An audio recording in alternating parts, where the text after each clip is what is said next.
A very good morning my dear students. कैसे हैं आप सब? आई होप कि आप सभी बच्चे स्वस्थ होंगे और अच्छे तरह से अपना ध्यान रख रहे होंगे। तो बच्चों, आज की हिंदी की कक्षा में हम चलेंगे एक ऐसे टॉपिक की ओर जो कि एक दिमागी कसरत है। क्या है? दिमागी कसरत यानी मेंटल एक्सरसाइज। तो ऐसा कौन सा टॉपिक है जो आपके दिमाग की कसरत कराने वाला है?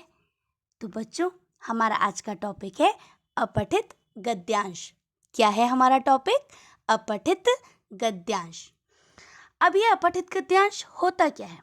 किसे कहते हैं अपठित गद्यांश? तो बच्चों, पहले हम इसे समझते हैं। ठीक है, देखिए, अपठित अर्थात जो पढ़ा हुआ या देखा हुआ ना हो, यानी कि अनसीन। ठीक, जो पढ़ा हुआ या देखा हुआ ना हो। गद्यांश किसे कहते हैं? गद्यांश अर्थात गद्य का अंश, या कि हम कह सकते हैं अ पैसेज और अ पैराग्राफ। ठीक है, तो अब हमें इसमें करना क्या होता है ना? अपठित गद्यांश में आपको करना क्या है? तो देखिए, आपको इसमें एक पैसेज दिया हुआ होगा, एक पैराग्राफ दिया हुआ होगा, गद्यांश। ठीक, उस गद्यांश से संबंधित, उस गद्यांश पर आधारित 4 से 5 प्रश्न आपको दिए जाते हैं। ठीक है, उन 4 से 5 प्रश्नों के उत्तर आपको उस गद्यांश में से खोज कर लिखने होते हैं। और दिमागी कसरत कहाँ होती है? उन उत्तरों को उस गद्यांश में खोजने में। ठीक है, तो आप इतना समझ में आया आपको? आगे बढ़े।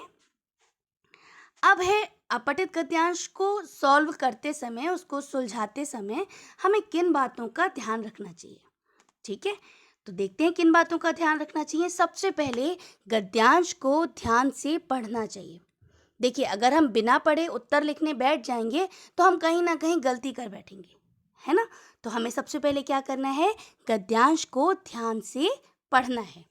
ठीक, अगली कौन सी बात है जो ध्यान रखनी है?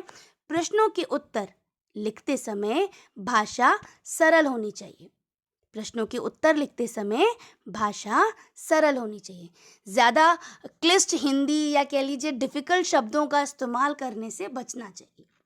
ठीक, अब देखते हैं बाकी हमें कौन सी बात ध्यान में रखनी है।